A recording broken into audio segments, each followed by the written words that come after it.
Et on apprend qu'on pourrait attraper le Covid même après avoir reçu une première injection de vaccin. On en parle ce matin avec un médecin ORL en Dordogne. C'est Joël Huth. Bonjour.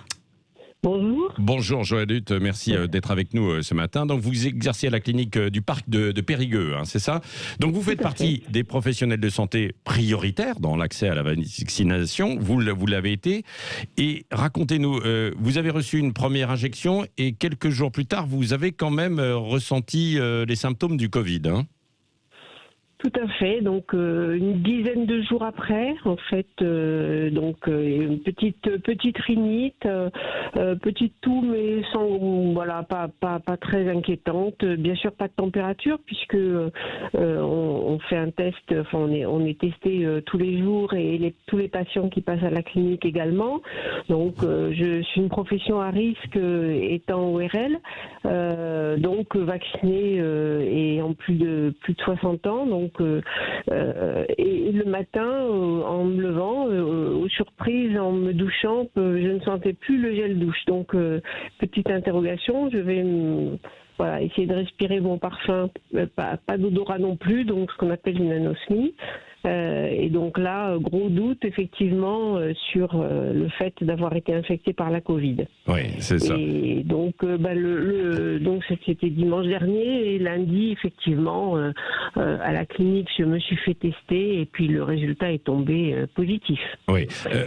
Quel constat on peut en tirer? Un premier constat, c'est-à-dire que une première vaccination ne protège pas totalement, quoi. Hein. Bien sûr, mais ça, on nous l'a dit. Effectivement, il faut deux vaccins, deux injections pour être protégé.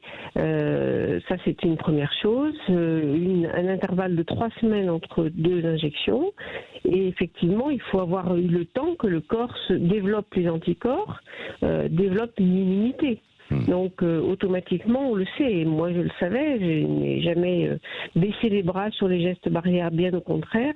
Donc que ça soit pour moi ou que ça soit pour mes patients, c'était très important de conserver ces gestes barrières. Oui.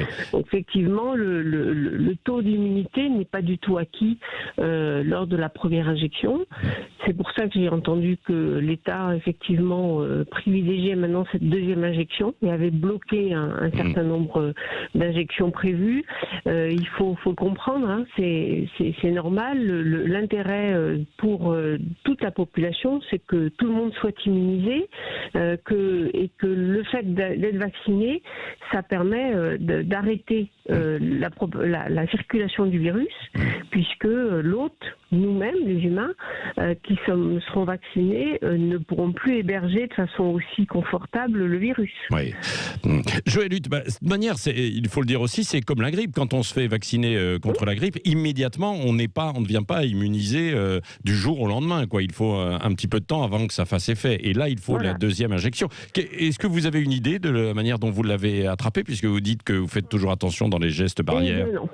C'est ça le pire. On s'est posé des questions dans tous les sens. Je ne sais pas du tout comment je l'ai attrapé. Donc c'est ça qui est aussi très perturbant. Hein. Je trouve que on sait que cette vaccination, comme toutes les vaccinations, c'est un bouclier. Hein, c'est pas une armure. Donc effectivement, ça nous permet de moins attraper cette infection, ce virus. Comment? Sans doute par une patiente.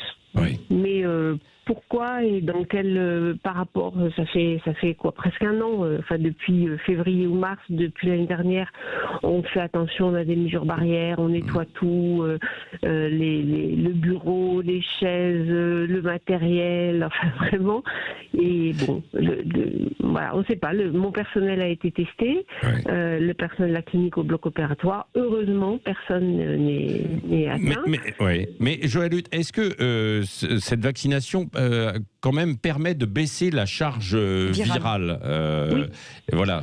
Oui. Alors, c'est sûr, permettre de baisser la charge virale, ça c'est vraiment quelque chose qui est important, je vous l'ai dit, parce que on fabrique des anticorps et donc effectivement notre corps se met à se protéger et donc à empêcher le virus de se multiplier. C'est ça l'intérêt de la vaccination. Oui, c'est ça. Et là, par exemple, vous avez, c'était il y a une semaine, vous avez toujours des symptômes, mais vous n'avez pas développé de gravité, quoi. Non. Alors, de complications. Probablement que la personne avec laquelle j'ai été infectée était un hôte sain, donc quelqu'un qui avait la Covid, mais sans aucun symptôme, puisque voilà, moi je ne fais que hôpital, maison, enfin clinique. Donc la seule possibilité de l'avoir attrapé, c'est au sein de mon travail. Ou du milieu familial, mais qui est très restreint chez moi, puisqu'il n'y a que mon mari.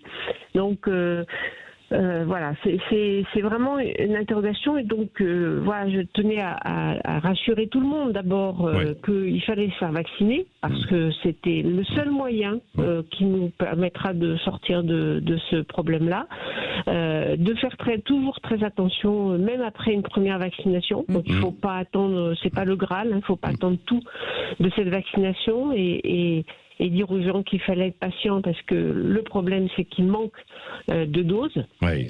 Et que donc, effectivement, ceux qui ont déjà eu cette première vaccination, il faut la deuxième pour être protégé. Oui, protégé. Merci beaucoup et bon en courage, tout cas. Oui, merci de votre témoignage, Joël Huth, donc médecin ORL en Dordogne, du côté de Périgueux, à la clinique du Parc. Merci d'avoir témoigné ce matin sur Sud Radio.